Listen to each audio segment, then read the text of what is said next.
मिल जाए तो सब रंगीन नजर आता है, ना मिले तो सब फीका हो जाता है। प्यार इंसान को इंसान बनाता है। हेलो हाय नमस्ते, मेरा नाम है रोशन और मैं मेघा, और आप हमारे साथ सुन रहे हैं एन ऑनेस्ट लव स्टोरी।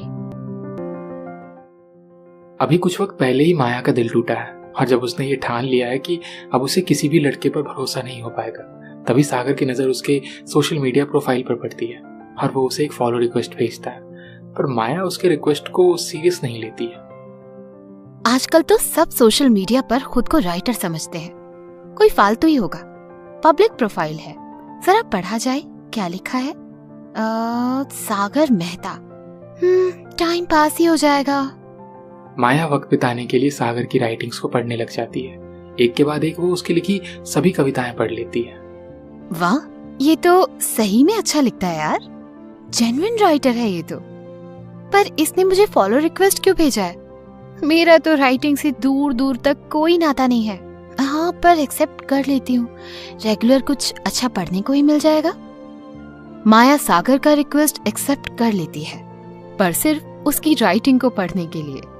उधर सागर जब ये देखता है कि उसकी फॉलो रिक्वेस्ट एक्सेप्ट कर ली गई है, तो उसके चेहरे पर एक हल्की सी मुस्कान आ जाती है। अरे वाह, रिक्वेस्ट एक्सेप्ट हो गई। सागर की आवाज में खुशी और आश्चर्य दोनों का भाव महसूस होता है। पर अब हम इनसे बात क्या करें, कहें क्या? पहले मैसेज करना सही होगा या नहीं? कहीं डेस्परेट समझ गई तो? नहीं, अभी कुछ टाइम रुकता हूँ, शायद सामने से कोई मैसेज आ जाए। सागर इन्हीं विचारों में व्यस्त था। सोशल मीडिया पर अक्सर ऐसा ही होता है, कोई भी बात की शुरुआत पहले नहीं करना चाहता, क्योंकि उन्हें ये डर होता है कि अगर सामने से बराबर जवाब नहीं आया या फिर जवाब देर से आया तो हो सकता है कि बात शुरू होने से पहले ही उनका रुतबा कम हो जाए। शायद ऐसा ही है ये जनरेशन। यहाँ पर ईगो किसी भी रिश्ते से ऊपर हो जाता है। कौन पहले की जंग में कई दोस्तियां शुरू होने से पहले ही खत्म हो जाती हैं। सागर ने विचार किया कि वो इंतजार करेगा। उसने एक झूठी उम्मीद भी लगाई कि शायद मैसेज माया की तरफ से पहले आ जाए।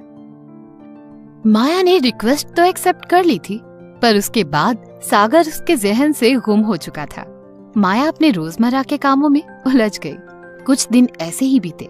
माया सागर नाम भूल भी चुकी थी, और उधर सागर रोज एक बार अपना फोन चेक करता कि कहीं माया ने कोई मैसेज तो नहीं किया। पर हर बार उसकी आशाएं किसी टहनी पर लगे पीले पत्तों के जैसे टूट जाती। फिर एक शनिवार माया को अचानक से सागर का एक नया पोस्ट दिखा। पोस्ट में उसने बिछड़े दोस्तों के बारे में कुछ बहुत गहरा लिखा था। पढ़कर माया उन बातों को खुद से जोड़कर महसूस कर रही थी। उसने सागर की पोस्ट को लाइक कर दिया। सागर के फोन में नए नोटिफिकेशन की आवाज आती है। किसी ने उसके पोस्ट को लाइक किया है। ओह, माया जी का लाइक। सागर मनी मन खुश होता है। Sagar, can you please come here? Sagar का मैनेजर उसे बुला रहा है। इसे भी अभी काम है मुझसे, एक मिनट मुझे शांति से बैठने नहीं देता ये। जब देखो तब काम ही काम चाहिए इसको। सागर मनी मन खींचता है। मैनेजर की आवाज के बीच सागर के मन से माया के लाइक का ख्याल थोड़ी देर के लिए हट गया है। ये कॉर्पोरेट लाइफ इंसान की पर्सनल लाइफ को खा ही जाती है। यहाँ पर घर परिवार, इच्छाएं, खुशियां, सब कुछ काम के बाद ही आता है। दिन ढल चुका था। सागर अपने कमरे में बैठा फिर से अपनी उंगली से पल पल नए नए मनोरंजन का आनंद ले रहा था।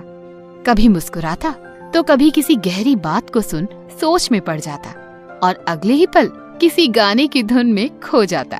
इस आधुनिक दौर में इंसान 10 सेकंड से ज्यादा एक भाव को महसूस कर ही नहीं पाता है। खैर, तभी उसे फिर से एक नोटिफिकेशन आता है। अरे, माया जी ने मेरा एक और पोस्ट लाइक किया है। लगता है इनको मेरी राइटिंग्स पसंद आई। अब शायद मैसेज तो किया जा सकता है, पर नहीं, अगर इनको मैं डेस्परेट लगा तो अच्छा, एक हाय तो भेज ही देता हूँ, आगे जो होगा देखा जाएगा। अरे, एक दो पोस्ट क्या लाइक कर दी, इसने तो मैसेज ही भेज दिया। बहुत ज्यादा ही फास्ट है। दिल्ली के लड़के भी ना, जरा देखो तो दिखता कैसा है, कहीं कोई छपरी निकला तो। हम चाहे कितना भी इनकार कर लें, पर दो लोग एक दूसरे से सबसे पहले शक्ल की बनावट के आधार पर ही आकर्षित होते हैं। माया ने भी सागर के हाय का जवाब देने से पहले उसकी सूरत को देखना सही समझा। उसे शायद ये जानना था कि जिसके शब्दों में इतनी सुंदरता है, उसकी सूरत में भी वही बात है या नहीं।